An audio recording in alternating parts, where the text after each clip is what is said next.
Good evening, everyone, and welcome to Keeping It Real. I am your host tonight again, our second episode of Keeping It Real.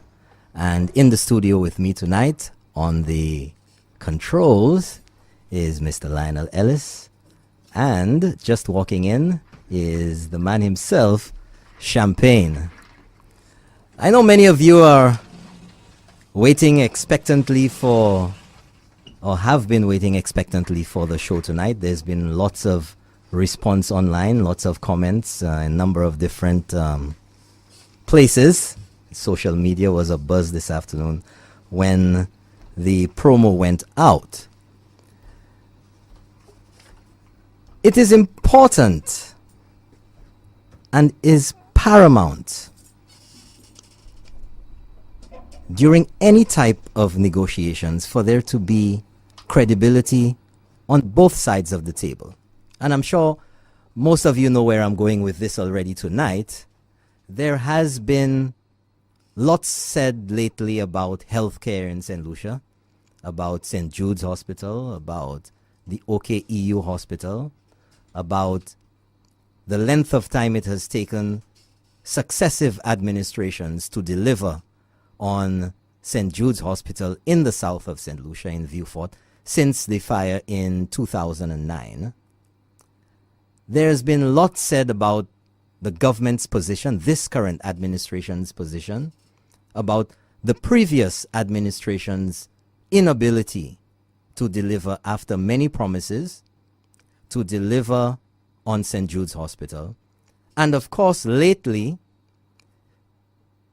the SLMDA, the St. Lucia Medical and Dental Association, and a number of other organizations which have gotten into the what seems now to be a fray for the public's attention and also for convincing on who's right, who's wrong, who's indifferent.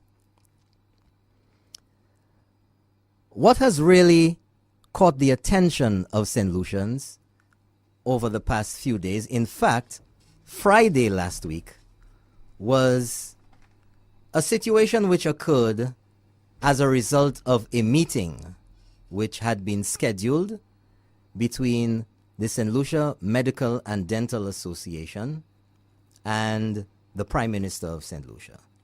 Now, it is important because there have been many interpretations and many versions of exactly what happened.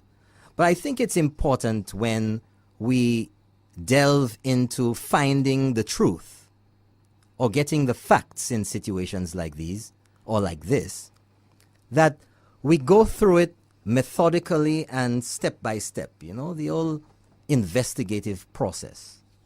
Establish a timeline of facts. And in this instance, the St. Lucia Medical and Dental Association had been, I'm just getting my papers lined up here, there had been ongoing discussions with the government of St. Lucia, with the Prime Minister particularly, about the way forward for St. Lucia. As many of you may remember or recall, the St. Lucia Medical and Dental Association has been around for a while now, at least 35 years according to their website. And there is a mission statement and a vision statement on their website. And I'll just, for those of you who've never been on their website, it's slmda.org, so you can fact check what's being said here tonight. And under their mission statement, it says, to sustain human development in St. Lucia by continually placing the individual and collective healthcare expertise of our members at the service of the people of St. Lucia. Now, I want you to digest that. Secondly is the vision statement.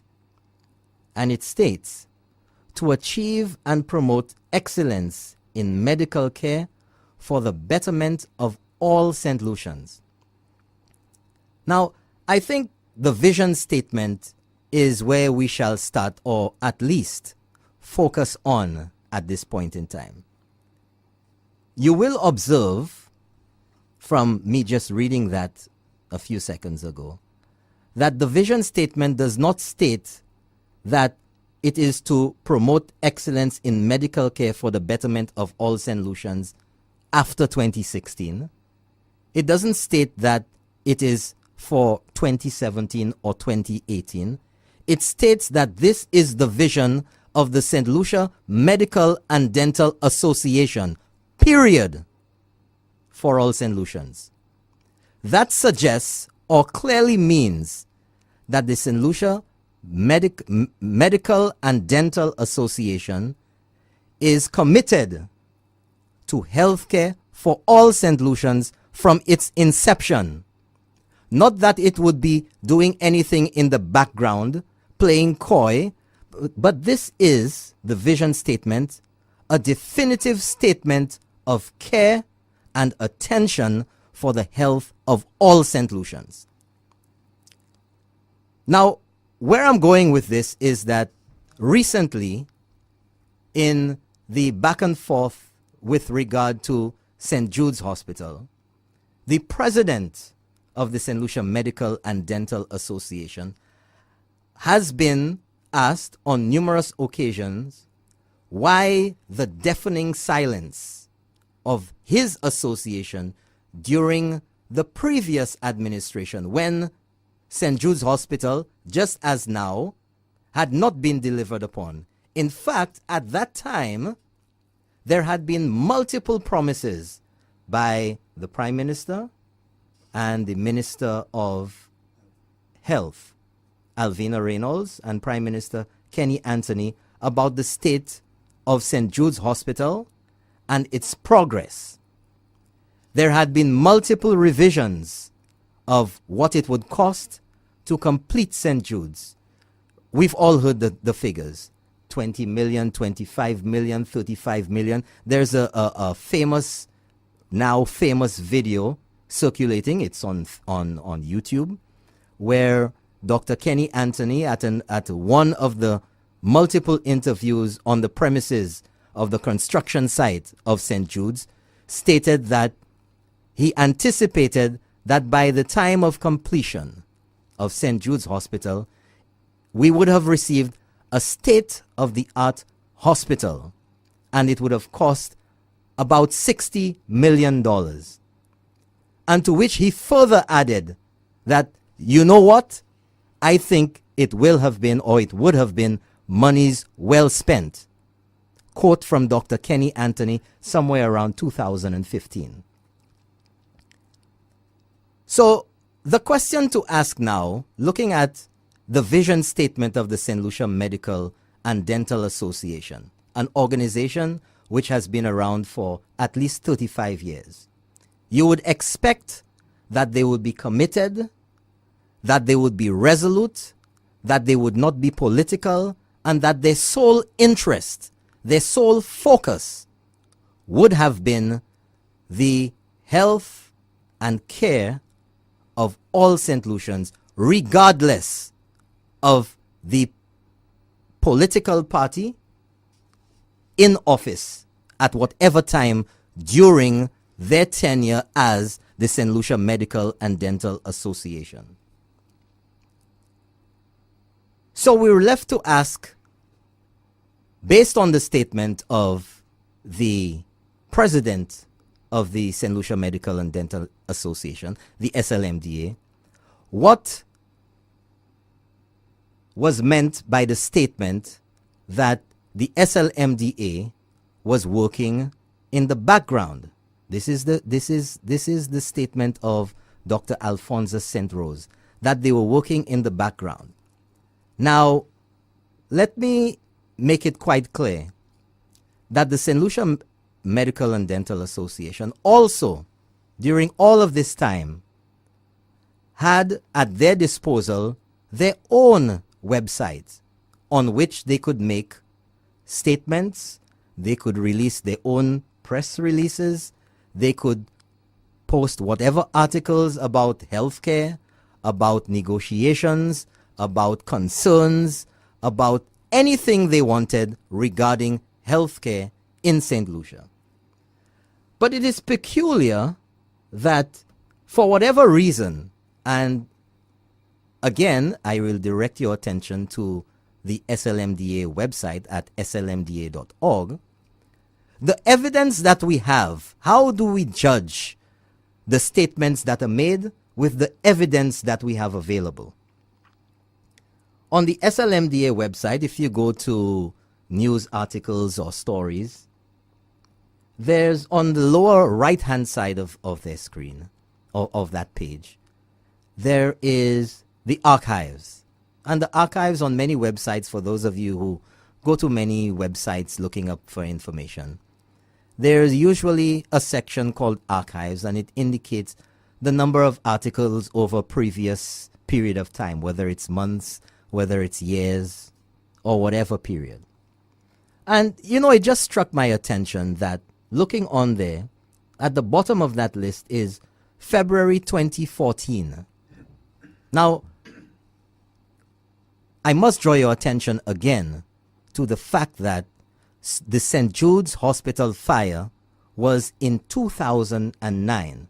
And if I am correct, that was on September the 11th, our own 9/11, if you will. The first article which shows up in archives, although my perusing the site in the background, I was able to find other articles, but it's neither here nor there. February 2014, there's one article.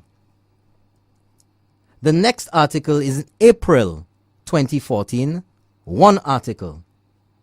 Then we move forward to March 2015, one article, almost a whole year. Now, remember, that is the time when all the different estimates on how much St. Jude would cost, when all the estimates on when the hospital would be open were being made. Nothing. August 2015, two articles. September 2015, one article. Then between September 2015 and January 2016, there's one article in January 2016. In April 2016, after all the hullabaloo in February 2016, after the naming of the hospital and no opening, after all the concerns about the hospital, nothing in February, no concerns expressed by the SLMDA about OKEU, or for that matter, not even anything about St. Jude's Hospital. Then between April 2016, when there's only one article, the next set of postings. Now you have to recall, because we have to take things in what they appear to be. We have to recall that elections were called in June the 6th, 2016. There were no concerns then.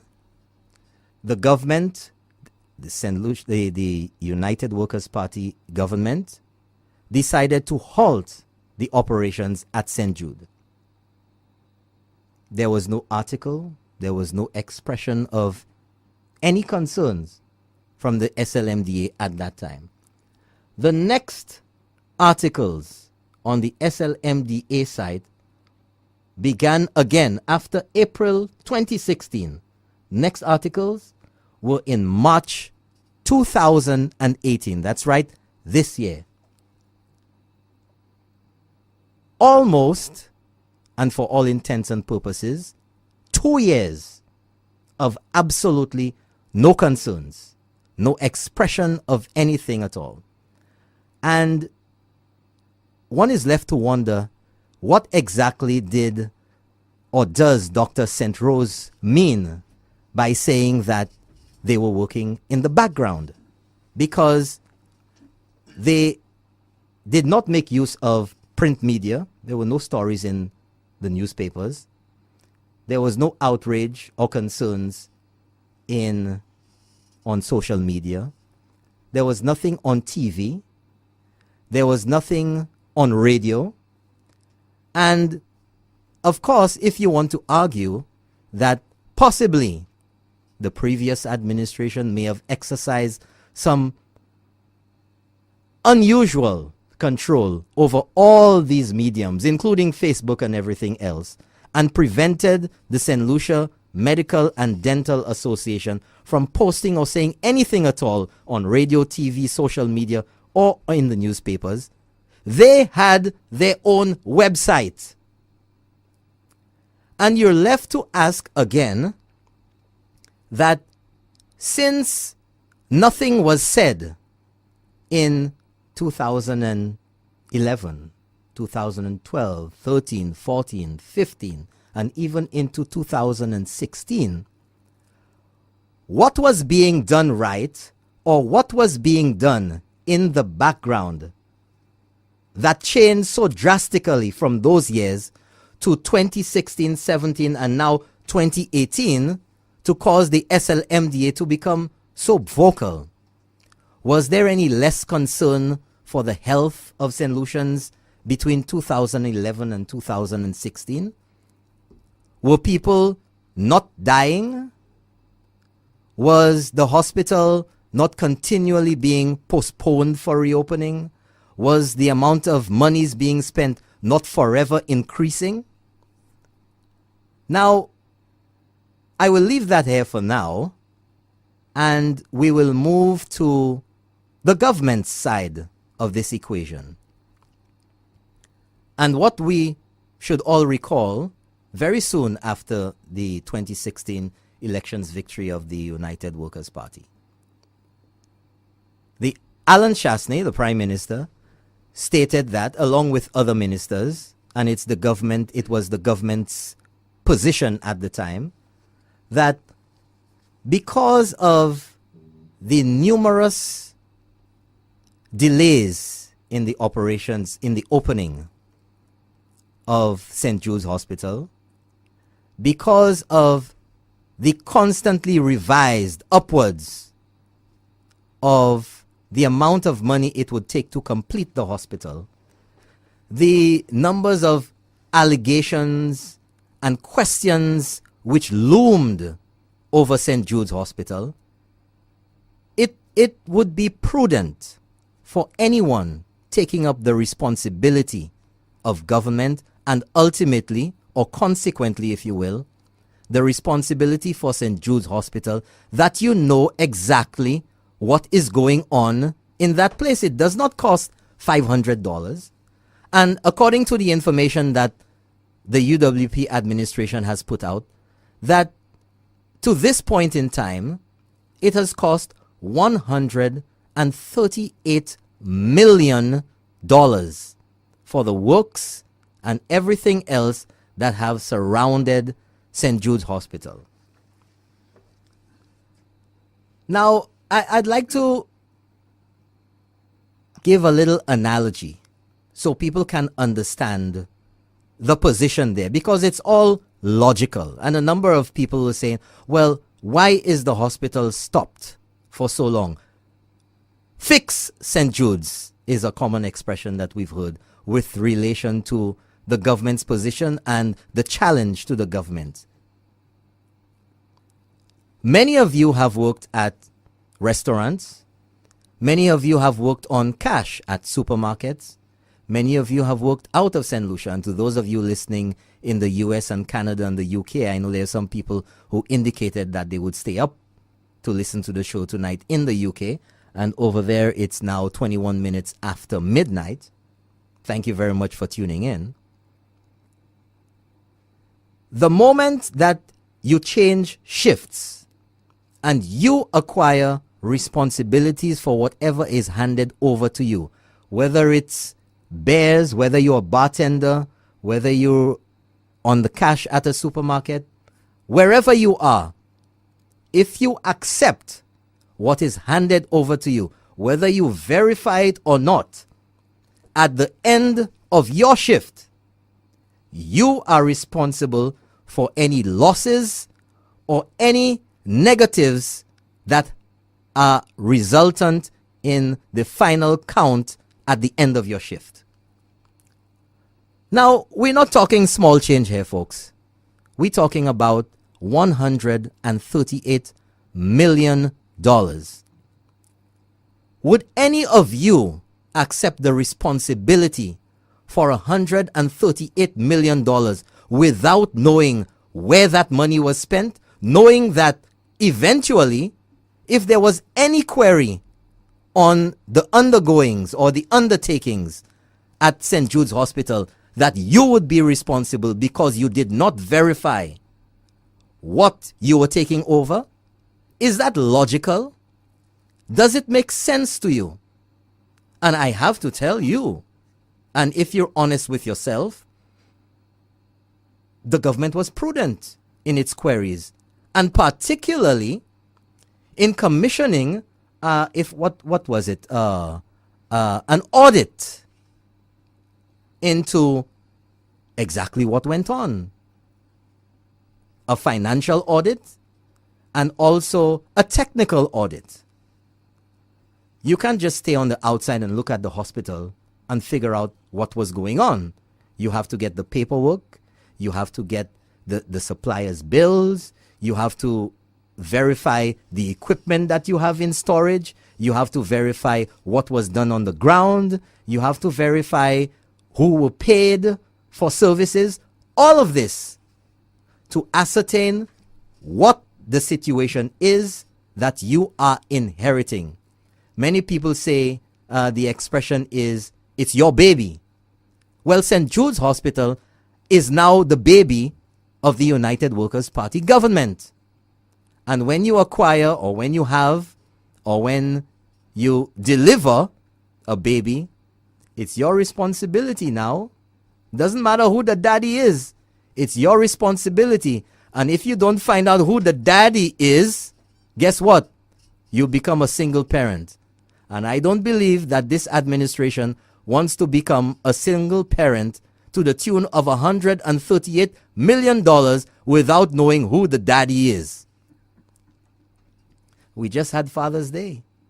We talk about the situation in St. Lucia where single parent homes are a big concern because of lack of the presence of a daddy. Who's your daddy, Alan Chasney? Who's your daddy, UWP administration? Who's your daddy, St. Lucia?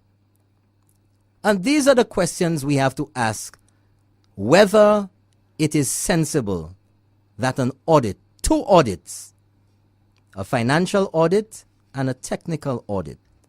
Now, what has made it even more difficult is that we're on the government side right now, okay?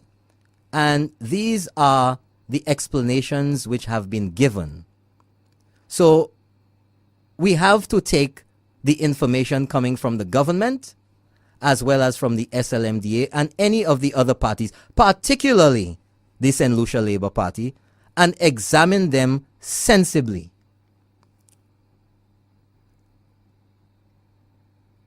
What was the plan?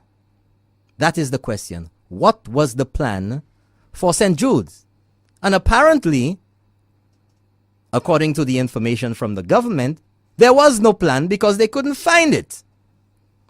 And as a result, the government has to undertake what is described as obtain as-built drawings. Now, surprise, surprise, only recently I came across that very expression in looking into something. And many people don't know it. If you're not into it, you don't know what it means. Just like if you're not into mechanics or into cars, you don't know what a CV joint is. That's not part of your regular vocabulary. So, as architects are well versed in that field, they would know what an as-built drawing is, or construction person. I'll tell you what an as-built drawing is. An as-built drawing is where you don't have the plans for a building, and you have to get an architect to come in and draw your building or your house, your structure, whatever it is, as it is built or as he finds it. So you have to come in and you have to figure out where all the electrical is, because when you have an architectural drawing or the plans for a building, all of those things are included. The plumbing, the electrical, the roof, the foundation, the materials that are used, the depth of the foundation, the thickness of the walls, whether you use 1-inch steel rods or half an inch, all of this has to be in your architectural plans. Because acquiring a building, you need to know what its strengths are, what its weaknesses are. So for a structure as vast or as large as St. Jude's Hospital, it would be sensible, let's be sensible, if you apply for a license for a house, a building that you want to have a restaurant in or whatever, you have to present your plans to the authorities for them to see whether it's a safe building. The same thing has to be done for hospitals. And the as-built drawings for a house, according to my information when I inquired recently, about $10,000 to $15,000 for that to be performed. Now, where I'm going with that is that lots of people have complained about what was paid for the technical audit on St. Jude's Hospital. Now, we have heard that there are multiple buildings at St. Jude's. So multiple buildings would have to be all part of the as-built. You have to find out the materials used in the walls, the electrical, the gas lines, the water lines. There are also gas lines that are run for oxygen and other patient care. There are high voltage lines. There are low voltage lines. There are underground foundations. It's a vast expanse of property and many buildings to have your as-built drawings obtained. So if a house is going to cost you, now remember that a hospital is a totally different structure to a regular house. So you get some idea of how many people would be required to do an as-built drawing for St. Jude's and everything else. Use your imagination. That is the first position of the government. And we are up on the half hour, and we will take a station break, Kyrie FM 93.1, and I'll be back after the break to continue with Keeping It Real. You know, people parley, and people like to parley in St. Lucia quite a bit without getting the facts, without understanding the facts, and sometimes, or too often, ignoring the facts for whatever reasons they have. Champagne, yes, sir. How you doing? I'm doing well. You here tonight? I am pleased to. Well, I'm very glad you're here. Yeah. I saw you sitting back there digging the music as we came into this new segment.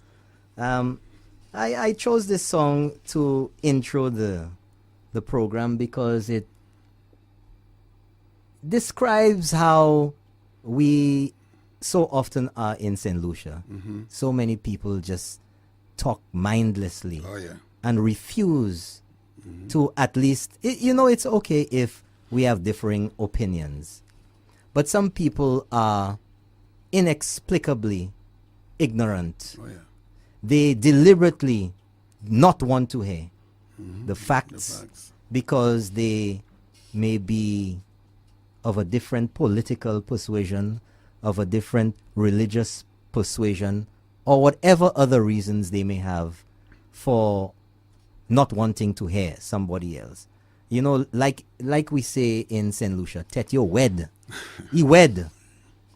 And with this whole back and forth, obviously there has to be a solution to the St. Jude's Hospital situation.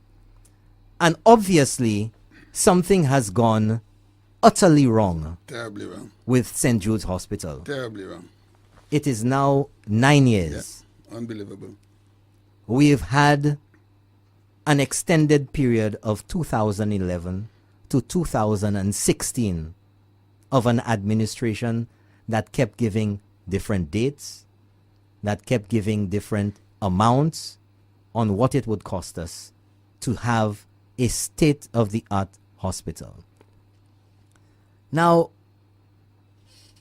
comparison in life is one of the very neutral ways or unbiased ways of coming to a conclusion about things. And on one hand, you may have something, and on the other hand, you have something that you want to compare. Right. You're not an expert. Most of us, the majority of us, and I would say 99.999999 times, 99% Right. of the population of St. Lucia know nothing about the construction of hospitals. You think that would be a fair That's assessment? a fair statement. Right. I dare say that 99.9% of us don't know anything, really, about fixing a car.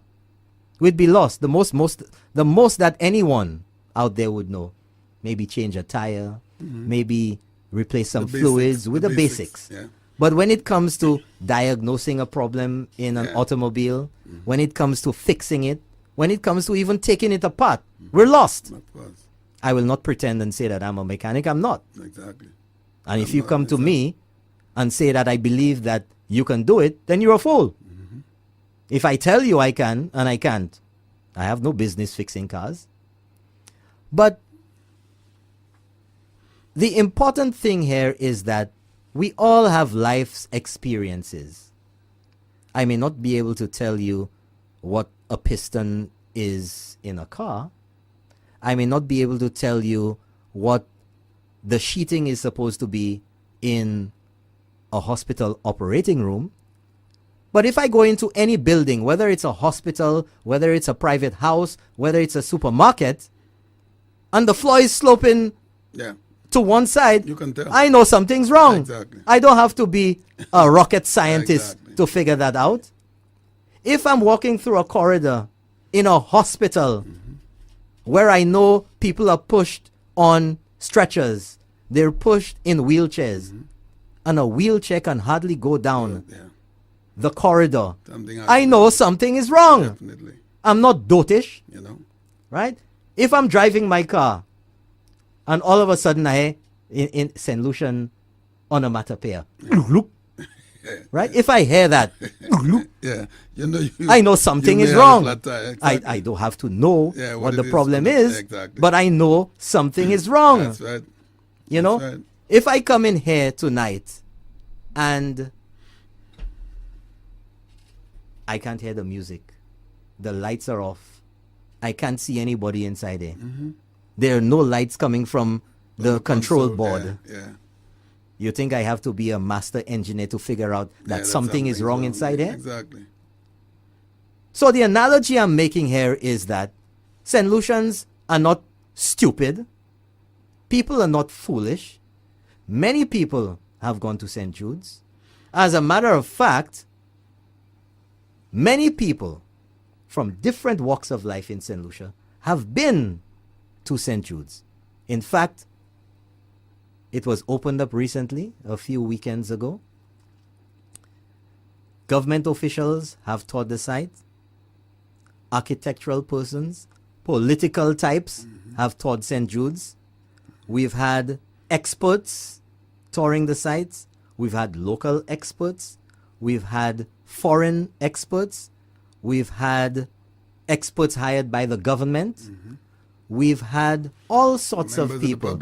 We've had members of the St. Lucia Medical and Dental Association. Right. In fact, in the person of Dr. Alfonso Centros, That's right. among others. And in 2017, after a visit to St. Jude's, it was caught on camera, it was on the news, it has been played over and over again. It has been, his statements have been immortalized on YouTube. He's there forever. Once you're out on the internet, yeah. that's it. You can't go back. And one of the statements he made, 2017, about a year ago, that something is terribly wrong at St. Jude's. That's right. Now, hold on a second. All those with ears heard him. Hold on a second. Don't rush me now. I'm Don't rush me. 1 year later, there have been no changes at St. Jude. There's been no construction. Only thing is there have been a number of investigations, if you will, of critical observation by a number of different persons. But now, Dr. Alphonsus St. Rose with the St. Lucia Medical and Dental Association are convinced, for whatever reason, that St. Jude's Hospital is the best thing since sliced bread. Yeah. In fact, I mean, it is incredible. A statement made by the honorable member for Labrie, Alva Baptiste, that in the House of Assembly, that all they need to do is just get some chemical and clean up the place. Imagine that. That is the high science position of an elected member in our House of Parliament. Yep. The fix to St. Jude's is to get some chemical. So I guess you get some bleach, you get some potpourri cleaner, make the place smell nice. Smell nice. And you have a everything is hospital. Okay. Yeah. Operating room functional, emergency wards functional, everything. I mean, is this is this the level of intelligence of St. Lucians, that this pash brushing aside of the seriousness of the situation with St. Jude's, is this what an elected representative really expects to fly, to be accepted by the people of St. Lucia? I mean, seriously. But you know, if I may, you made a relevant statement. In here you have the doctor stating in 2017 that something is terribly wrong. In 2017, less than a year ago, with St. Jude's, and 1 year later has a whole different concept of St. Jude's. And nothing changed. And nothing changed. There was no additional structure. There was no construction. There was nothing. I could imagine why. Well, why do you think? You don't know. Well, it's left to anybody's wild imagination. I have my own personal opinions on why. You want to share your opinions? I'll let you go deeper into or you want me to get I'll a let gade? you go deeper and I'll tell you why. You know, I don't know. I don't know. Why? That is the question, it's a big question that needs to be answered by many people. But, you know, listen, let's get real. There have been many accusations. We in St. Lucia, let's keep it real. No pussyfooting around here tonight. Let's keep it real, like the name of the show says. There have been many accusations, and many people are of the opinion that at least the executive or certain members of the executive of the St. Lucia Medical and Dental Association. You know, some people call it the St. Lucia Mental Oh, yeah, I've heard that. Association. But yeah, but we're not going that way. Well, That's not what people, it is. You know, in St. Lucia, people like to twist things around. But the St. Lucia Medical and Dental Association, a number of people say they're being political. Now, why would they say that? Well, again, we have to go by the evidence that we have.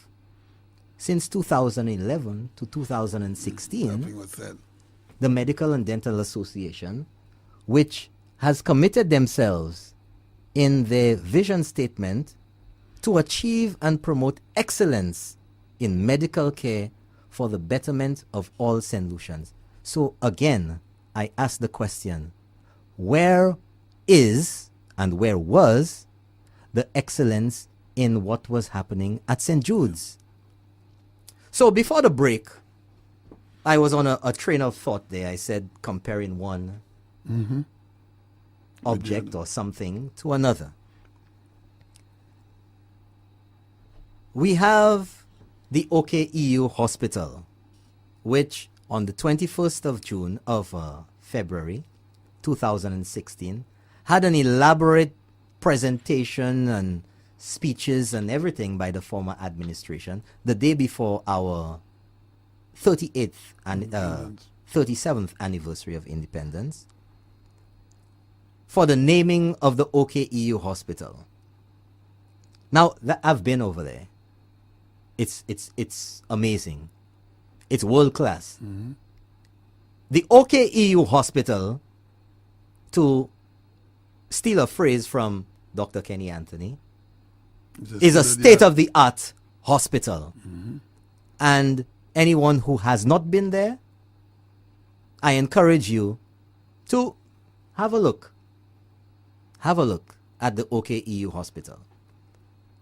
Now, the OKEU hospital, according to the information we have available, cost 163 or 168 million EC dollars. Fully constructed, all roads done, all equipment outfitted, whatever was needed. We may have a call coming in. Good evening. Thank you for calling. Hello? Hello. Yes, good evening. You keep on saying extended from 2011 to 2016. Why? Why not? You said 2011, 2016. Yes. Who was in ruling from 2011 to 2016? Who was in office? Yes. The St. Lucia Labour Party. From what date in 2011? After In November. November 2011. November 20th was election. Yeah. Okay. Okay, you didn't really become an official government not until December, around the 5th day. You Okay. then have to go into power in January.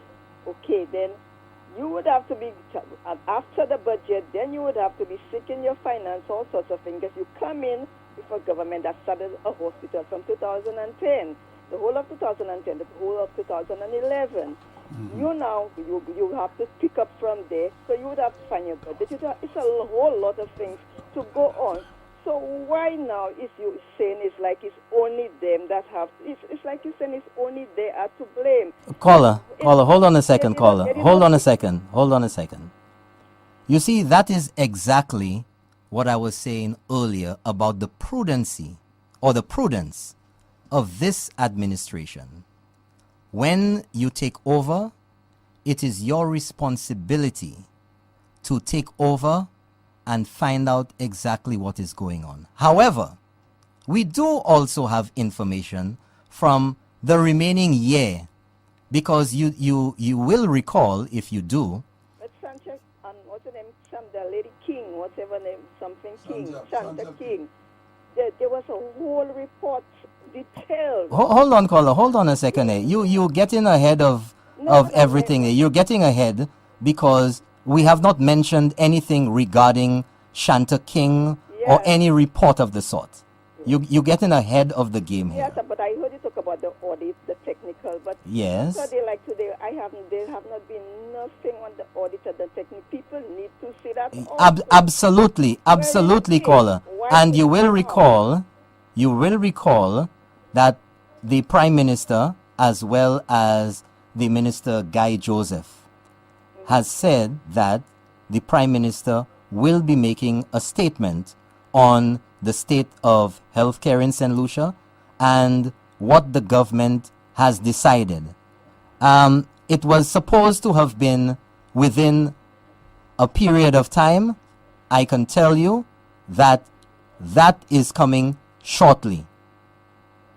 But there's always something coming shortly, and it's never arriving. Well, you know what, caller? Mr. Guy Joseph is always the one who is in control, taking charge and talking before even the Prime Minister talks. So he's always contradicting. He says one thing, the Prime Minister... Would you like to give us an example of a contradiction? Mr. Guy Joseph will give one price. The Prime Minister will give Mr. Guy Joseph said today, just tonight they said 130. You said 138. The Prime Minister said 138 at one time. You said 130. Miss Mary Isaac said 170. So it's a whole... You're like confusing people because people are hearing so many things. Figures are branding here and them. This is saying that is saying all sorts of things. How can people believe what they are hearing? Now, caller, let me ask you a question. Where do you think all of the confusion in those prices is coming from? Do you think it is because, hold on, do you think it is because there has been or there was such accurate record keeping that these figures should be able to be deciphered easily by any accountant? Or do you believe that it is because there has not been proper record keeping, that there have been phantom companies, that there have been mysterious accounting, which over time a number of expenses and costs to the St. Jude Hospital have been discovered as the audits have gone along? But why Isn't it the logical? audit out to let the audit and the technical, the same way Shanta King report there is in detail, let the audit and the technical report so people can compare the two, because it's you can say what you want there. You're both parties. So caller. Too many games are playing with people. So caller, listen here for a second. What was stated in Shanta King's report? I heard it in detail. You heard it where? It's on the news. It was shown on TV. Okay, so what was it? You've been able to quote figures. What figures are you quoting that are in contradiction? I can't tell you that now. When it's there, it's there to be. No, caller. Caller. This program is called Keeping It Real. But that's why I'm keeping it real. No, you're not. No, you're not. No. You have, if you're going to challenge figures that are being given and you want to quote. I tell you figures I heard. Hold on a second. Hold on. Keep it real. If you're going to quote figures and dispute figures and say that there is other information, then you should be able to quote these as well, because you're attempting to discount the information that the government is putting out. Different figures branded by the members of the government. Everybody give a different figure. Now, the other thing of Chantal. Has that not happened over time? Yeah, but Okay, so let me ask you a question. Hold on a second. Let me ask you a question. In 2015, when Dr. Kenny Anthony gave an interview, I'm almost certain that you saw that, if you're as concerned about what has been happening with St. Jude. He stated on one occasion that it would be $25 million. Then he stated 35. Then he stated $40 million. And then he said, you know what? By the end of this hospital being constructed, we would have spent about $60 million. And you know what? I think it would have been money well spent. Why do you think that the price kept changing over and over? I think the way to get it real is to get all parties right there on your program. All parties, both sides, there, get it real. Let everybody state their facts, everything right there. Well, you know what, caller? I think the result of the technical audit, that's how we can get it real. the result of the technical audit and the financial audit will be released, and then we will hear the definitive description. Thank you very much for calling the show. Thank you very much. Stay tuned to Keep It Real, Keeping It Real on Kyrie FM. So, as we were saying, You notice, if I may jump in, you notice her emphasis was placed on 2011. And you know that's during the time the United Workers' Party government was in office prior to, St. Jude's, and then the United Workers' Party got out of office in November of 2011. But then she had nothing to say about 12, 13, 14, 15, 16.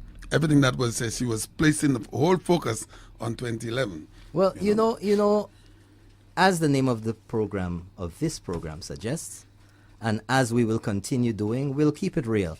But it's very nice that somebody could call in with information, and we get the opportunity to give the information that we have, and we can have a respectful dialogue. Even if she did not agree or had questions about what our position is, she was respectful, and thank you very much for that, ma'am. Thank you for calling. Keeping it real. Hello, good day. Good night. Good night, sir. Attaché. This is Calix George Jr. Let me This just is, identify. hold on a second. Hold on 1 second. This is Norbert Williams, citizen of St. Lucia. Yes, Mr. Norbert Williams, citizen of St. Lucia. Thank you. And attaché to the Prime Minister. No, I'm not in the capacity, operating here in the capacity as attaché. Okay, I'm fine. sure, hold on a second, Mr. George. I'm sure you are very well aware that I have been outspoken on a number of different issues before I was in the employ of the government. My advocacy and my speaking out on issues of pertinence to St. Lucians, whether in St. Lucia or out of St. Lucia, has been for many years. So this is nothing unique that is happening here tonight. So, but thank you very much for calling. Let's hear what you have to say. No, I appreciate that, your candor. And I'm just introducing myself as a citizen of St. Lucia as well. Okay. However, I am certain, given your other hats, that you have access to documents, which are in fact in the public domain nonetheless, with respect to the issue of price and cost. And the last caller was spot on when she said that the government has been quoting a variety of figures with respect to the Why do you cost of think St. that's the Jude case? Hospital. Why do you think that's Well, the case? First and foremost, I would want to quote the estimates of St. Lucia for 2018-2019, right, under the Ministry of Economic Development, which states that the amount of money spent thus far on the St. Jude Hospital reconstruction project is $96 million, right? And I'd also like to quote the government's audit report, which was prepared, the interim audit report, which was prepared by a consulting firm, right, which states that the amount of money spent in terms of contracts or in terms of work certified and paid is $82 million. And it goes further to say that the amount certified but pending payment is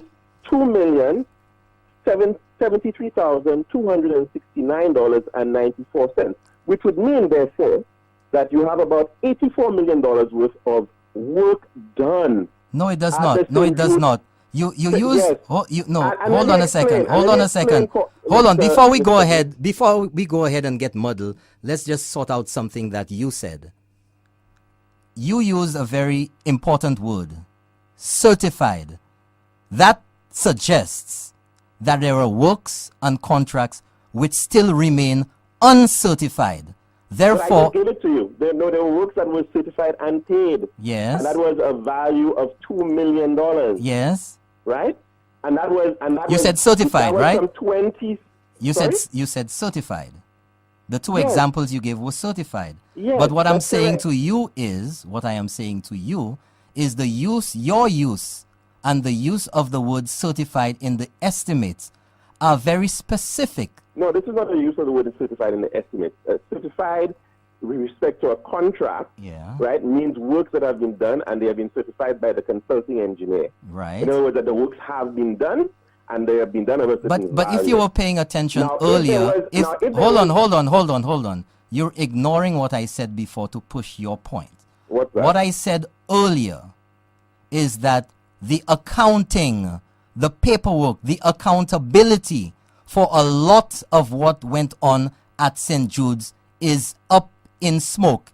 It is not available. There That's is no not true. accountability. But that's not true, Mr. Williams. Why you And say that? You cannot be coming on radio and making such outlandish statements. No, it's not. How do you know it's outlandish? How do you know that? The last caller rightfully said, and you refused to take the point, that even No, let's stick before with there your was an point. audit- One at a time. even- Stick with even your point. before- How do you know that it is outlandish? What Even before there was information an do you audit- have? Give us the information you have.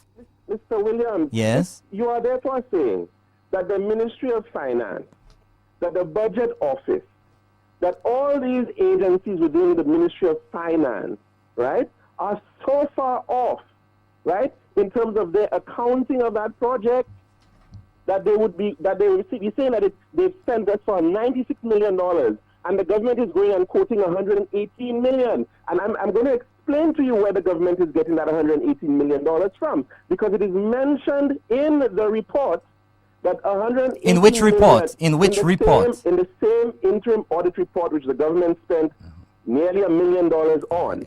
It says very clearly, and if you want, I can even tell you the page, right? I think 67 and 69, right? That the amount of the contracts was 118 million. So in other words, let's say you want to build a home, and you get a contractor, and the contractor says, okay, I'm going to build the home for $1 million, right? But halfway in the project, he may have only spent $500,000. Or 3/4 of the way, he may have only spent $750,000. Or 3/4 of the way, he could have spent double the amount of money. But it is clearly not the case. Why? Because if that is the case, you would therefore have contractors right now, right? Well, you're Like talking. Obi Sadu would be at you right now saying that you owe them money. Hold on. No. What Hold don't on you understand about that, Mr. Hold on a Williams? second here. You are discussing this issue in a perfect environment where everything was done correctly, where everything was done to the T, where all T's were crossed, all I's were dotted. The fact remains, the unequivocal fact remains, that can you say this was unequivocal? not done. Okay, thank you very much. You're not gonna hog the lines tonight. I appreciate you calling, but you know, your attempt to capitalize on what's going on there is not totally accurate. I think you're a bit disingenuous in trying to totally ignore what I am saying. The fact remains that the reason why the cost of St. Jude's continued morphing and changing over years was because there were many things that were unaccounted for. There were many activities which went on with that hospital which did not conform to the proper processes that you would expect from a hospital being built. Thank you very much. I appreciate that. I hope that you can call some other time. Let's give another person a chance to call. I'd just like our callers to know as well that you can email us if you have questions or comments about the topic of discussion tonight. The email address is info@keepingitreal.lc. KEEPINGITREAL.lc. info@keepingitreal.lc. Champagne, what do you think about that? I like people calling with figures and discussing. There's nothing wrong with that. There's nothing wrong in us disagreeing. And the angle that Mr. George is coming with is on a perfect basis. The construction was perfect. Everything Everything was done properly. But you know what? Yeah. If it was perfect, Yeah. the hospital would have been It would have done. been finished. And I could understand what he's trying to say based on a perfect and a completion of the hospital. But then you have a hospital that's But 25% complete. apparently, he was hoodwinked like a lot of people too. You know, the monies that were spent, whether he wants to accept the amounts that were placed, whether he wants to accept the amounts that are quoted or whatever, what we have to accept is that something went terribly wrong at St. Jude's. And it wasn't 2 bags of cement. no. It was to the tune of millions of dollars. That is why it's not going to cost the government $2 million to fix St. Jude's at this time. In fact, getting back to my point, we have the OKEU, which cost 163, 168 million, somewhere around there. And before you go, you know that the two callers would like accuracy. Because the lady before Mr. George kept asking about numbers changing, figures changing. I mean, the audit is going to come out because at the moment, I know me for sure wouldn't know the accuracy on the amount of money that was spent. But we know it's well over $100 million. But, Yeah, you were but saying before about we the OKE, we go to the break, for those who've been down to St. Jude's, we've heard the government say that the amount, whatever it is. Let's just be a little flexible here.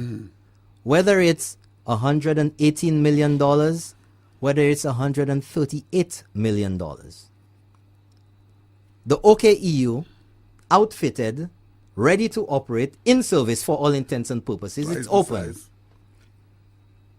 Huge hallways, high ceilings, enough space in the corridors for canteen, everything operational, $168 million.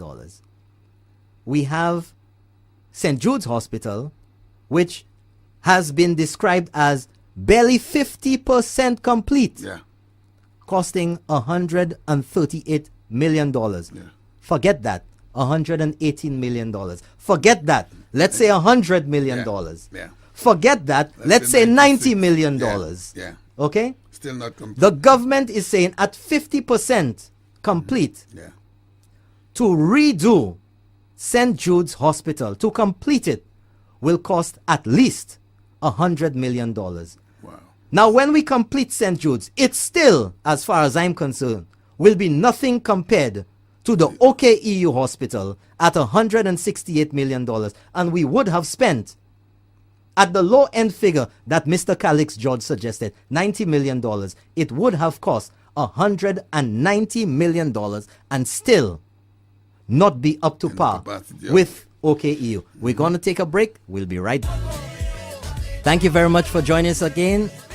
Keeping it real on Kyrie FM 93.1. And we have a call. Good evening, caller. Go ahead.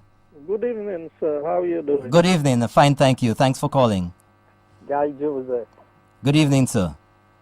You know, I've been following your program, and I am a bit taken aback that people like Calix George Jr., wasn't he attaché to the former Prime Minister? He was. I think he was his attaché. Speechwriter and everything. Yes. So I would assume from that position he would be very knowledgeable about what happened at St. Jude. So rather than him calling the media and trying to ask questions about what figures have been put out there, why didn't he tell us what happened on their watch at St. Jude Hospital? Why didn't he call and say, look here, when I was attaché to the Prime Minister, because he could quickly brand you as the attaché to the present Prime Minister. That's right. Why wouldn't he call and say, look here, I can account for this and I can account for that happened at St. Jude under the watch of my former Prime Minister. Now, he said about the accounts, and he knows well that he's lying to the whole nation. And I've said it several times. There was no accounts done for St. Jude for the 9 years of this project. The Ministry of Economic Development never prepared a financial statement on St. Jude. So when they want to talk about the Shanta King report, and your previous caller who called, the lady who always seemed to present herself as being apolitical, people must stop playing games in this country. And like you said, they need to keep it real. And if they cannot keep it real, we have to help them to keep it real. That's right. By giving to them the facts about what has happened at St. Jude. Now, they complain about the different numbers. You will always get different numbers quoted based on the point being made.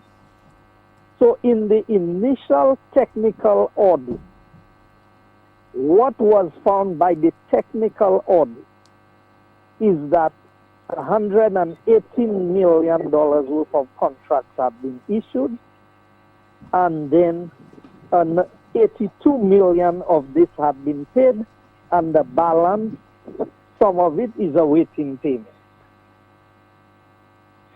Then you have another situation where a forensic audit is done. Now, the technical audit could not pick up everything that transpired at St. Jude because the technical audit was not a financial audit.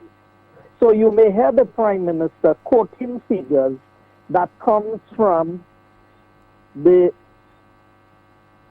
financial audit, the forensic audit of St. Jude. You may hear me quoting figures from what comes from the technical audit. So you may find that depending on which report is being quoted, that different figures may be given. They mentioned the Shanta King report. The Shanta King report says that 98 million or how much had been spent to date. But if that is the case, based on the Shanta King report, it is clear to us that there are discrepancies in all of the figures given. Because up to now, we've not been able to quantify everything that transpired at St. Jude. Because there are things that you are finding out as you go along. So they need to understand the issue here is not whether 1 million was spent or whether there's a difference in figures quoted.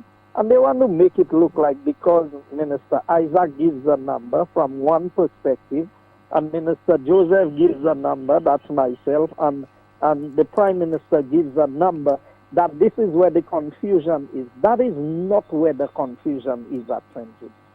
The confusion at St. Jude has to do with the level at which this project was implemented under the Labour Party. And there were no issues with the project leading up to the end of 2011. I have come to the House of Parliament, and if it can be proven that we have lied to the Parliament of St. Lucia, we can be taken to task and asked to withdraw what we have said. I quoted every single contract that was issued and the amount. So tell them, I'm not afraid of putting what I say on the record. So when you put that on the record in the House, were you challenged about it? Well, when you make minister's statements, you cannot be challenged on a minister's statement. But if it is proven, if it can be proven that the information given is inaccurate, I could be held in contempt of what I have presented in the House. I could be called before the committee to be disciplined for misleading the House. Right. So why don't they tackle it from there? If they are saying that the information that we have given is not accurate, then I'm giving them that as a basis. Then the lady said to you, bring all the parties on the show and let them answer the question. I have asked, how many times have I asked That's for right. a debate Just on recently. to say to all the people who are concerned, don't hide behind fake names on social media. Don't hide behind calling radio stations and afraid to identify who you are. And I've said to them, I don't send anybody to do my work for me. I do my work myself. So they can call all the names they want about. You see, because, Norbert, and I love your program because it is keeping it real. Right. It is time in St. Lucia. If UWP messes up, I expect UWP people to tell UWP, you are messing up this country and you are not doing what you are supposed to do. But Mr. Minister, I think one of the first acts of this government, when soon after elections and during the first Parliament of St. Lucia, that the Crown Proceedings Act, if I am correct, was amended, and it was stipulated there that there would be no statute of limitations for the prosecution of any government minister or public official, if I recall correctly, who is found to be corrupt. So in essence, if anyone in this Alan Chasney-led administration were to be found corrupt 20 years down the road, or God forbid 2 weeks from today, but whatever it is, there is no statute of limitations now on the prosecution of any government official. And that, I think, to the people of St. Lucia, should say a lot that this administration is committed to transparency and upholding the rule of law in St. Lucia. And I was the most vocal person on this. And I looked at the members opposite and I said to them, you all always want me. You all always accuse me of being corrupt. You all always accuse me. I am the one supporting 100% the passage of this bill. That means if you get into office 20 years from now, that's right, I am passing a law that you can come after me for anything I would have done. So at the end of the day, for people to even begin to think, and you know, these are the superficial discussions that are taking place in this country, why politicians can do the things they do and get away with it. Because when you tell me an administration sat over a project like this, under the office of the Prime Minister of St. Lucia, the then Prime Minister, Kenny Anthony, was the one with full responsibility for St. Jude. He was the one who signed every direct award. Not one single contract under St. Jude went for tender. Now these same people, I signed some direct awards on the when I was acting Prime Minister for the Ministry of Communications and Works, which was contracts that did not even amount to $3 or $4 million within the contracts at the industry. I don't want to be accurate on the figures, but Mr. Minister, Mr. Minister, not to cut you short, but I think you could educate the people of St. Lucia here for a moment, because I think there has been a lot of disingenuous statements made by the other side with regard to direct awards. And the fact remains that direct awards are not exclusive to the United Workers' Party administration. In fact, there are rules. I am just telling you that the whole of St. Jude, in one day, I read it in Parliament, the former Prime Minister gave about 3 direct awards the same day, amounting to $10 or $12 million on the St. Jude project. But if you can educate our listeners on keeping it real, because we want to keep it real here, and we want to educate our people listening out there. What is the process for a direct award? The process for a direct award must be where the line ministry, so if it's the Ministry of Infrastructure or the Ministry of Health or whichever ministry, would write to the office of the Prime Minister. This letter is not written by a minister. This letter is written by the accounting officer for the ministry, which is the permanent secretary, would write a letter to the Prime Minister or whoever the Minister of Finance is at the time, requesting that a contract be awarded to a particular firm or individual in the sum of the particular amount, and they would usually state the reasons why they are requesting the direct award, because of the urgency of the work or because it is something that they chose not to go out for tender because of time constraints and everything. And I mean, even on the CDP, a simple project like CDP, you know how many direct awards Dr. Anthony signed on the CDP leading up to the last election? All the projects, the entire $100+ million on St. Jude was all direct awards. Now, after this has been sent to the Prime Minister or by the permanent secretary, what does cabinet discuss this? What happens then? No, that does not come to cabinet. The cabinet has no say in direct award. Direct award is purely the prerogative of the Minister of Finance. Okay. So only the Minister of Finance. So then an individual minister cannot award himself a direct award to someone. No minister in government can issue a direct award to anybody. And then also that whoever the prime minister is, whether it's the actual prime minister or an acting prime minister, for signature, whoever it is occupying the office of prime minister at the time has no choice but to sign. It is not him awarding it, but just going through the motions of authorizing the direct award. No, it is not that the prime minister does not have a choice. The prime minister can refuse to sign any direct award that he chooses not to sign. If he is not satisfied that adequate information has been given to him to justify the decision for a direct award, he can refer it back to the Ministry of Finance, who would refer it to the PS of the relevant ministry and say, we need additional information in order to proceed with this direct award. Or for the following reasons, or he does not even have to give any reason.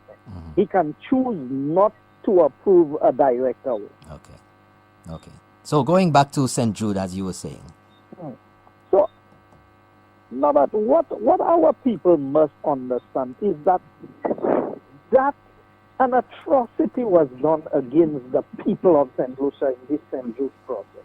This St. Jude project will go down in history as one of the worst ever implemented projects in the history of this country. And for people to find petty political reasons to justify the behavior and what happened there. And I am telling you, politicians are not the only ones to blame for this. There are lots of public servants and other persons who are charged with certain responsibilities in the process, who failed this country miserably as being the persons who oversee this project. You have the project manager in the person of Shanta Singh being paid. You had a consultant in the person of Mandi Singh. You had several contractors engaged in that project. And there are things that I know about the project that I cannot say, because as a responsible minister of government, I cannot go and speculate on things. But go and ask anybody who lives around St. Jude. Anybody you have who's a friend who lives in the general area where St. Jude is, and ask them how many times truckloads of material came into St. Jude during the day, and in the night they left. We've heard lots of those stories, Mr. Minister. I go down there and people tell me, you don't know the half of what happened at St. Jude. But you see, the problem is people don't want to be involved. People will not say anything about this thing.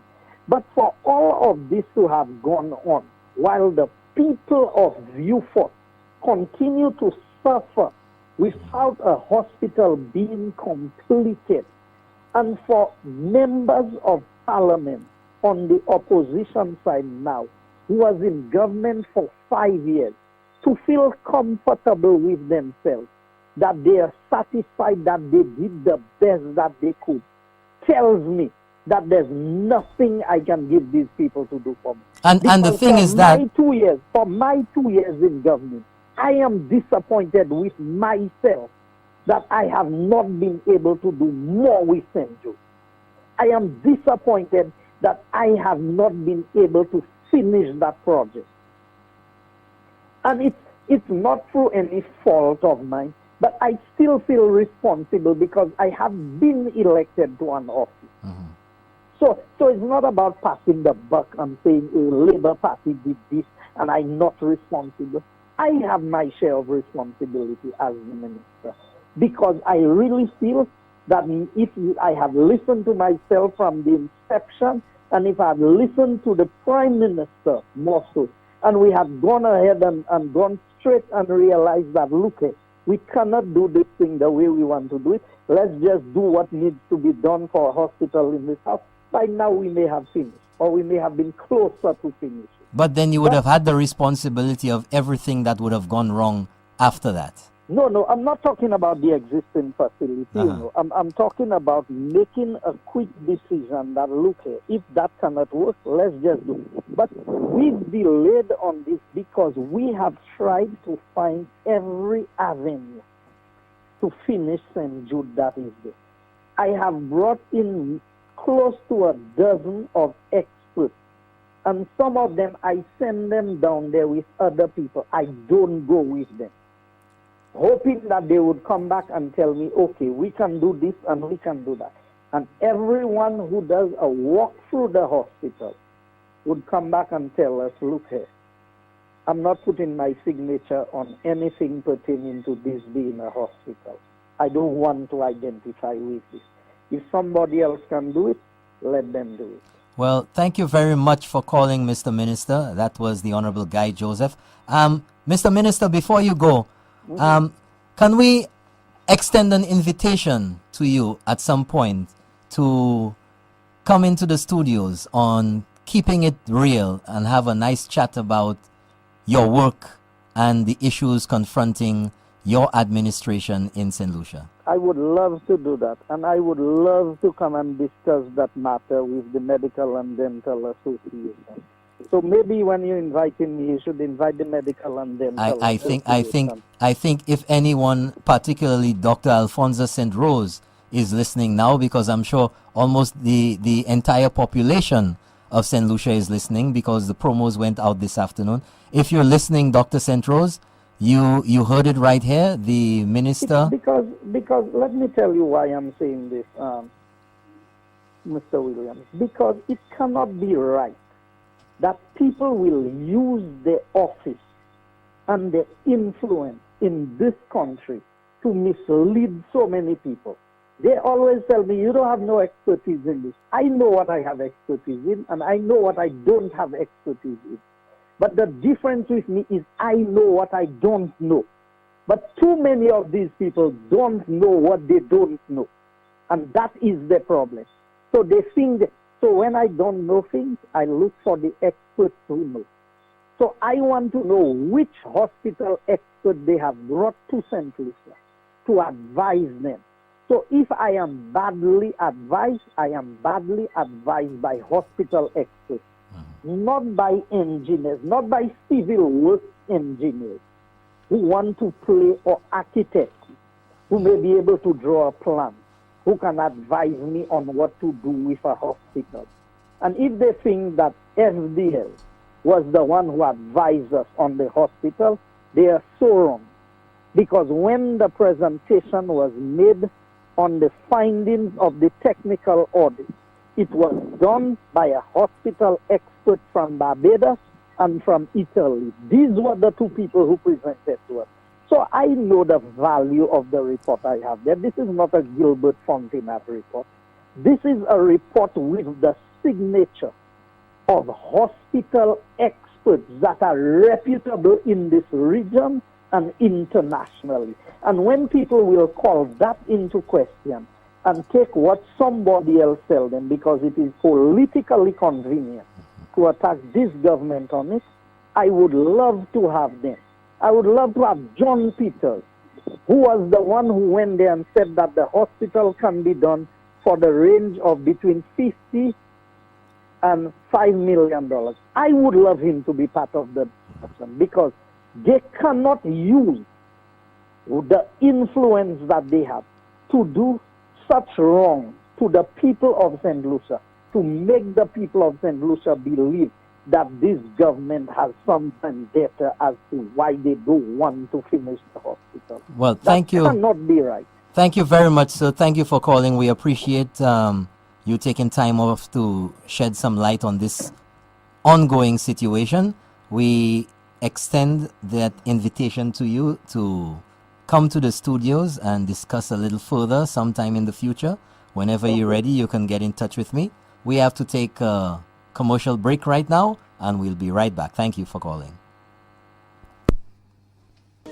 Comes a refreshing Situation which occurred last week Friday at the Prime Minister's office. Now, remember that I said about keeping things. The St. Lucia Medical and Dental Association were at the Prime Minister's office on Friday. They did not get to see the Prime Minister. But why did that happen? And I have some communications here between the Prime Minister and the St. Lucia Medical and Dental Association. Now, I would like you all to listen carefully. On the 23rd of May, 2018, that's just about a month ago, a letter was sent from the St. Lucia Medical and Dental Association under the signature of Dr. Alphonsus St. Rose, President of the SLMDA. And I will read it for you. It says, Dear Prime Minister, National Healthcare Crisis. Now remember what I said earlier, that 2011 to 2018, the healthcare crisis that we have now existed and was even in, as far as I'm concerned, a worse state than it is today, because the OKEU was not open. Mm-hmm. But a letter is sent from the SLMDA, which existed back then. So a letter is sent on the 23rd of May, 2018. It says, Dear Prime Minister, National Healthcare Crisis. Further to our meetings. So Dr. Alphonsus St. Rose is alluding to the fact that there were meetings between the Prime Minister and the executive of the St. Lucia Medical and Dental Association, which means that the Prime Minister was not averse to discussing the issues of healthcare in St. Lucia with the SLMDA. So he says, further to our meetings with you on the captioned subject, please find enclosed a copy of the position paper of the St. Lucia Medical and Dental Association, setting out our views on the healthcare crisis in St. Lucia. We still await communication from the cabinet-appointed committee, which you indicated had already been established. We look forward to meeting with the committee and welcome dialogue with you soonest. Signed, Dr. Alphonsus St. Rose, President of the SLMDA. Now, we have a response from the Prime Minister. Now, this letter here sounds cordial. It acknowledges the fact that there has been dialogue between the Prime Minister and the SLMDA, and that the SLMDA is looking forward to a continued dialogue. Now we have June the 6th, 2018, from the office of the Prime Minister. It says, Dear Dr. St. Rose, National Healthcare Crisis. I am directed by the Honorable Prime Minister to acknowledge receipt of your letter dated May the 23rd, 2018. That's that letter I just read. Mm-hmm. Outlining the views of the St. Lucia Medical and Dental Association on the status of healthcare services in St. Lucia.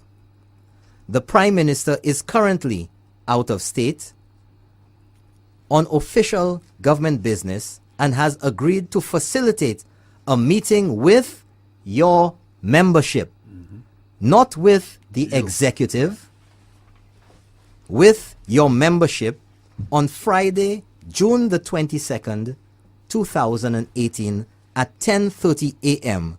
to discuss the proposals put forward by the SLMDA in its position paper submitted under cover of your letter of May the 23rd, 2018. The Prime Minister looks forward to the continued engagement of the SLMDA as the government moves forward in tackling the serious and urgent challenges of the nation's healthcare services. We await confirmation of your availability. Yours sincerely. That's from Cabinet Secretary. Right. This letter went out 16 days, 2 weeks and 2 days before the meeting which the Prime Minister requested of the SLMDA and its membership. Not the executive, the membership. Now, before we get any further, there have been challenges that, let's just keep it real. Who the hell the Prime Minister thinks he wants to bypass? We are the duly elected representatives of the association. That's not his words. That's just me paraphrasing it. I know. And many people have argued that the bargaining body for the SLMDA is the executive, and who does the Prime Minister think he is to ask for an audience or to demand an audience with the general membership? Now, in getting my information together for the show, I thought it was of paramount importance to verify whether this had happened before, whether it's something that is allowed to happen, whether it's something that's a no-no, whether it should not have happened at all. Let's see what has happened. And very quickly, I recalled, I think sometime in February or January this year, that the Prime Minister had a meeting with the general membership of the Royal St. Lucia Police Force. The Royal St. Lucia Police Force has a welfare committee or association. There was no problem with them for the Prime Minister to meet the body. The SLHTA has an executive which speaks on behalf of its members.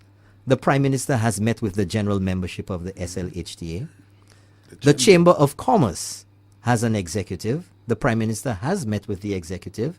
And recently he met with the general membership of the Chamber of Commerce.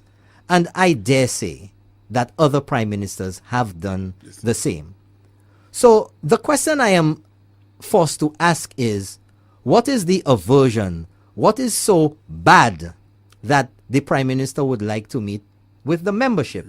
The response from the SLMDA was that they would attend the meeting. And the inference was, from that statement or that acceptance, was that the membership would be the ones attending. As far as I understand, when a question was asked the day before on how many people would be attending, the information was that 10 members would be attending.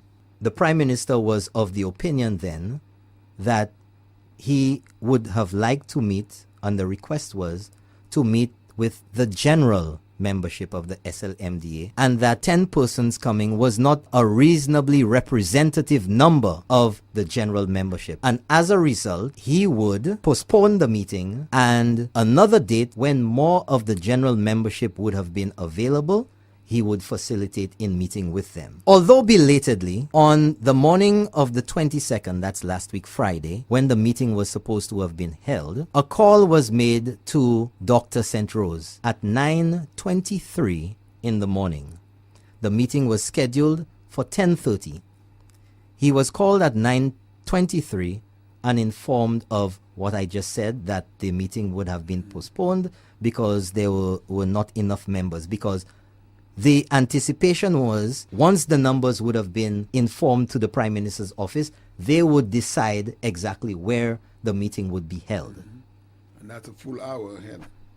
So he was called at 9:23, an hour and 7 minutes before the meeting was supposed to take place. Although he had been informed, Dr. Alfonso St. Rose and other members of the executive turned up at the Prime Minister's office at 10 a.m. At 10 a.m. What was the purpose for appearing at that time if you had already been informed that the meeting was off? All fair and square. There was a little uncertainty as to what they would do. Of course, the professionals that they are, the Prime Minister's office extends the courtesies to all persons who are in the office of the Prime Minister and who have been invited to the office of the Prime Minister. The information coming to me in my investigations for this show is that the general membership of the SLMDA were not informed of the meeting. That's right. Right? And I have had conversations with a number of doctors. I have had this is not hearsay, I did. And my information was that they knew nothing about the letter which the Prime Minister of St. Lucia or his office had forwarded seeking the meeting from the 6th of June.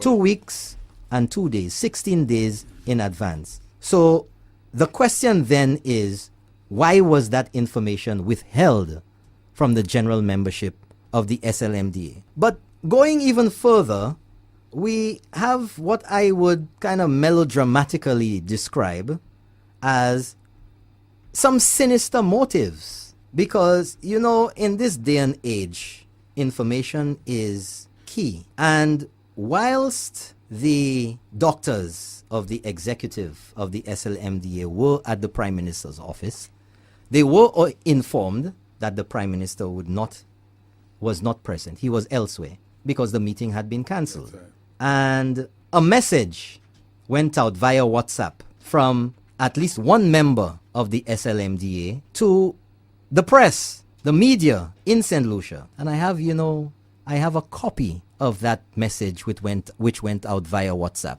And the message says, and I will read it to you. Let me just bring it up here. Now, all's well and good with the SLMDA. Although belatedly, they have been informed that the Prime Minister is not present and that the meeting is off because he expected a larger representative number. Message to the press. Security may be removing Medical and Dental Association from PM's office in a bit. PM refused to meet SLMDA delegation.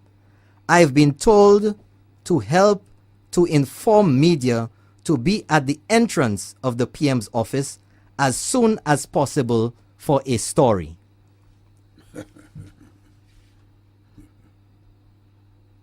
What does that mean? Was the executive of the SLMDA, after being informed that the meeting was off, was it their intention to create some incident in the Prime Minister's office to get them physically removed to create an uproar? That's right. What was the purpose of that? Now, I think the general membership needs to ask the executive. I think it's prudent. If you claim to represent an organization, then that organization needs to hold your feet to the fire and ask you what that message to the press was supposed to mean on their behalf. Because if you insist that the Prime Minister cannot have a meeting with the general membership, that you represent them, then your behavior in the Prime Minister's office and anywhere else representing your general membership should be exemplary. What exactly was this to mean? So, you see, information is what sets the record straight. Now, enough said about that incident. Let the general membership ask the questions that they need to ask, and let us move on for a bit. In the position paper which is referred to, now, people of St. Lucia, I'd like you to pay close attention to my voice at this time. In the position paper presented to the government, because the SLMDA executive is speaking on behalf of the membership. So they made reference to the position paper. Now, the SLMDA executive cannot call foul, and they cannot say that they are victims of discrimination or that they are victims of arrogant behavior without putting all the cards on the table, without being upfront about everything that happened. Now, the statement of the SLMDA, their vision statement, and I will go back to that again on their website at slmda.org, states to achieve and promote excellence in medical care for the betterment of all St. Lucians. Now, a lot of the hue and cry of St. Lucians over the past few years were about the imposition of VAT. And there is quite a bit of consensus around St. Lucia that the imposition of VAT, particularly at 15%, has contributed to the demise of many businesses and individuals in St. Lucia. Jobs. That's for sure. This current administration, the UWP administration, made it part of their campaign, and it was included in their manifesto, that their intention was to reduce VAT by at least 2.5% and possibly 5% later on down the road. As the government got into office, they did in fact do that. But it's interesting that the St. Lucia Medical and Dental Association has ventured into the realm of government policy. And in their position paper, for whatever reason, I just can't understand, one of their requests is that the government reinstate the 2.5% VAT. So instead of VAT being, what's it now? 12.5%, that the government should take it back up to 15%. That's the St. Lucia Medical and Dental Association. Yeah. Their other recommendations were that the government increase excise tax on vehicles less than 1800 cc's to be equivalent to those of over 1800 cc's. That there be a 70% increase on excise tax of tobacco products. That revert to pre-VAT rate of excise tax on alcohol, or alternatively increase it even more to realize a $20 million rise in revenue. And that 5% tax on all processed foods, so sugared, salted, trans fat, high fat, etc. Also, with all of these recommendations in their position paper, the government's goal is to reduce the burden on the people of St. Lucia. But strangely enough, a medical association is advising the government to institute and reinstitute all these taxes here. Going further, on NIC contributions, they're advocating in this position paper at the highest level that NIC contributions be increased by 5%. My goodness. So when people are wondering whether the SLMDA has become politicized or that they're venturing into the realm of policy, this sounds to me like government at work. That's right. That's what it sounds like. So I really don't know. I really don't know. But hold on a second here. Further, in the recommendations on that position paper, in recommendation N, this is the funny thing, where the SLMDA said that they were working in the background. Yeah. They have not indicated anything that they've done in that background. But now, since elections, they're working in the foreground. Yeah. So listen to what N says. We strongly propose that amendments be made to the Millennium Heights Medical Complex Act number 1 of 2015, and that the St. Jude's Hospital Act number 7 of 2003 include and guarantee the St. Lucia Medical Dental Association a place on these boards. But they're quoting the MHMC Act, the Millennium Heights Medical Complex Act number 1 of 2015. But strangely, in 2015, they did not make this demand of the previous administration. These same people. So why not? Was it not in the interest of St. Lucians for you to be, when it was enacted, did you not realize that you should have been on the board? And they make a whole list of demands to the government, venturing into the realm of policy. This is a medical and dental association. St. Lucians, I've given you the information, I've given you the evidence, the documentary evidence. I've given you the sequence of events.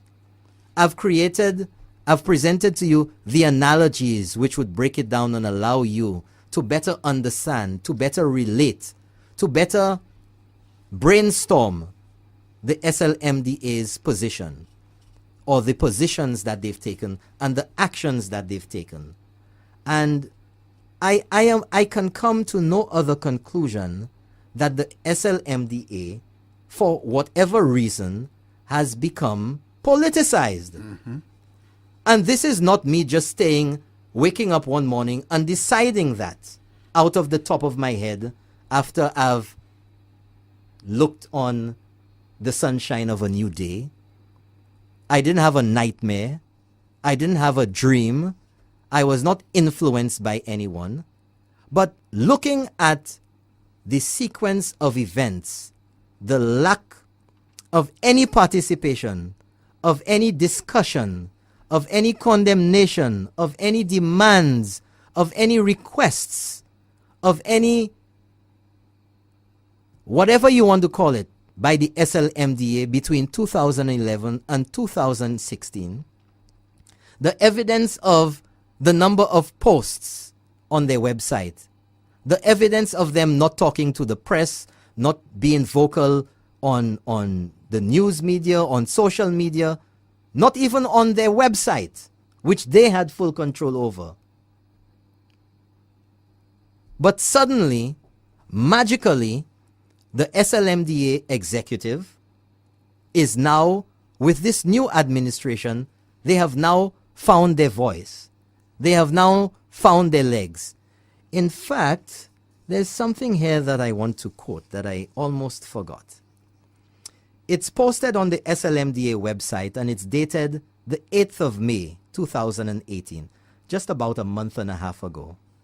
And in there it's the story about the SLMDA invited to Vieux-Fort Town Hall meeting on healthcare crisis, and the invitation was supposedly from the Vieux-Fort Concerned Citizens Coalition for Change. But in that press report, and you can find it on their website, I don't need to read the whole thing. In that press release, they said, and they quote, "It is particularly shocking to read that St. Lucia's healthcare is in a state of crisis," the VF Forces, the Vieux-Fort Concerned Citizens Coalition for Change, says. Is it only last month that they realized that the state of healthcare in St. Lucia was in a crisis? It's unbelievable. And the SLMDA is quoting that from another organization. So in 2015, 2014, apparently, and the other years before that, apparently the SLMDA and other persons were in a coma. They were comatose. They were under the influence of something. But, you know, to top it off tonight, with all the press releases, the press statements by the SLMDA on their website, none of them ended with this statement, this last line of this press release from the 8th of May 2018. And it says, or it reads, "Disclosure.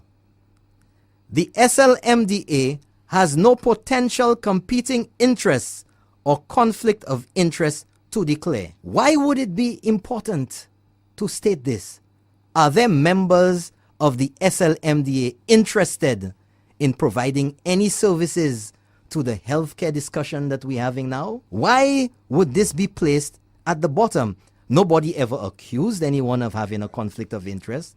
There was only a concern about the discussions or the direction that the SLMDA was having with the issue at hand. So I find it rather peculiar that the SLMDA, and I would suppose that the persons responsible for the statements on the SLMDA website would be the executive. Somebody on the executive would be responsible for that information and for press releases. And I will read that again. Disclosure. SLMDA has no potential competing interests or conflict of interest to declare. Did anybody say there was a conflict of interest? I don't know. But that's it for tonight, folks. I'd like to thank you very much for joining in. I appreciate the participation and look forward to you being here again with Keeping It Real. Hold on one second. Champagne wants to say something here. But Norbert, I'm looking at your desk here with all this information. I must say, I really admire you for getting all that information to the St. Lucian public. You have your laptop, you have all this information. I know the information you have, you didn't give everything out tonight. I know there's more. Well, I know there's more. I'll tell you what, I'm quite certain that this discussion will continue Of course. as the St. Jude's Hospital fiasco is far from concluded. But what many people look forward to, and I look forward to as well, is the statement from the Prime Minister on the way forward. What there's going to be for healthcare, national insurance, whatever the decision is, whatever the way forward is for St. Jude's Hospital, I am sure that is going to be coming pretty soon. So we'll say good night, and I'd like to say thank you to our listeners in the UK. I know it's late now. It's after 2 in the morning over there. Thank you to the listeners in Pennsylvania who've been sending me messages on callers. WhatsApp. And thank you very much to our callers. We appreciate you calling, and we'd like to encourage everyone to follow the example of being decent and respectful, because we'd like to keep it real, and we'd like our St. Lucian public to take it to a new level, to a more respectful and factual basis in our discussions. Thank you very much, St. Lucia. Thank you very much, all listeners. Until next week, I'm Norbert Williams. Good night.